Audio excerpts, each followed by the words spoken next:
పూరా లోకల్. ప్రస్తుతం మనం బీజేపీ రాష్ట్ర అధ్యక్షులు ఎన్ రామచంద్రరావు గారితో ఉన్నాము. అసదుద్దీన్ మోడీ పైన చేసిన వ్యాఖ్యల్ని ఏ విధంగా చూస్తారు? అది తప్పుడు వ్యాఖ్యలు, ఆయనకి అర్థం కావట్లేదు.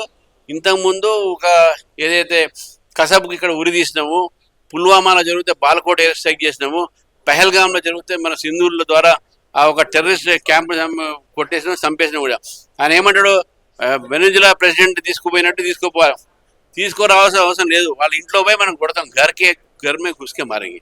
అలాగే బంగ్లాదేశ్ లో హిందువుల మీద జరుగుతున్న దాడుల గురించి అసదుద్దీన్ ఓవైసీ మాట్లాడాలని డిమాండ్ చేస్తున్నారా? ఆయన మాట్లాడాలంటే మేము అందరం డిమాండ్ చేస్తున్నాం. అక్కడ అందరూ దేశమంతా ఒకటై బంగ్లాదేశ్ హిందువులు కాపాడాలి అనేటటువంటి నినాదాన్ని మనం ముందు తీసుకోవాలి. అసదుద్దీన్ ఓవైసీ అయితే ఏంది, వాళ్ళ బ్రదర్ అయితే ఏంది. కమ్యూనిస్టులు దేశవ్యాప్తంగా కొన్ని ప్రాంతాల్లో ర్యాలీలు చేస్తున్నారు, ఆ వెనిజులాకి అంటే వాళ్ళకి సపోర్ట్ గా ఎట్లా చూస్తారు? అసలు కమ్యూనిస్ట్ పార్టీ ఇండియాలో ఉందా ఫస్ట్ ఆలోచించండి.